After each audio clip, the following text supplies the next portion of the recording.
சூப்பரான மட்டன் பிரியாணி எப்படி பண்ணலான்னு பார்க்கலாங்க. நம்ம வந்து ஒரு பெரிய சட்டி வச்சுக்கலாங்க. அதில் வந்து நான் வந்து 200 கிராம் எண்ணெய் ஊற்றிக்கிறேங்க. 2 பெரிய வெங்காயம் கட் பண்ணி போட்டுருக்கிறேன். 3 பச்சை மிளகாய் போட்டிருக்கிறேன். அது நல்லா ப்ரௌன் கலர் வரைக்கும் நல்லா வணக்கிக்கலாம்.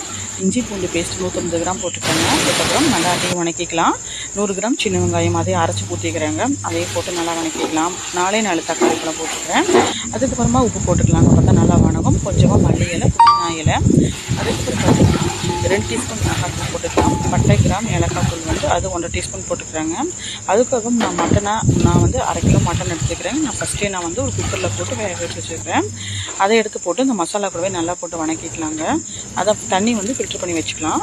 நம்ம வந்து மட்டன் மட்டும் போட்டுக்கலாங்க. அதுக்கப்புறம் அதையும் போட்டு நல்லா வணக்கிட்டு நான் வந்து 3/4 கிலோ ரைஸ் எடுத்துக்கிறேங்க. அதுக்கு தகுந்த மாதிரி தண்ணி எடுத்துக்கிறேன். நான் வந்து 3/4 கிலோ ரைஸ்க்கு நான் வந்து 1/2 லிட்டர் தண்ணி ஊற்றிக்கிறேங்க. அந்த மட்டன் வேக வச்ச தண்ணி நான் ஆட் பண்ணிக்கிறேன். அதுக்கப்புறம் தண்ணி கொதிச்சதுக்கப்புறம் நம்ம அரிசி போட்டுக்கலாங்க. அரிசி போட்டுட்டு எலுமிச்சம்பழம் ஒரே ஒரு எலுமிச்சம்பழம் ஊற்றிக்கலாம். ஃபைனலாக கொஞ்சம் மல்லி புதினா போட்டுக்கலாம். அதுக்கப்புறம் பார்த்தீங்கன்னா கொஞ்சமாக நெய் ஊற்றிக்கலாங்க. அதுக்கப்புறம் நம்ம வந்து தம் போட்டுக்கலாம். நம்ம நெருப்பில் தம் போட்டோம்னா பிரியாணி சூப்பராக இருக்கும், ரொம்ப டேஸ்ட்டாக இருக்கும். பார்த்தீங்கன்னா தம் போட்டாச்சு. இப்போ சூப்பரான மட்டன் பிரியாணி ரெடி ஆகிடுச்சு. வீடியோ பிடிச்ச லைக் பண்ணுங்கள், ஷேர் பண்ணுங்கள், ஃபாலோ பண்ணுங்கள். தேங்க்ஸ் ஃபார் வாட்சிங்.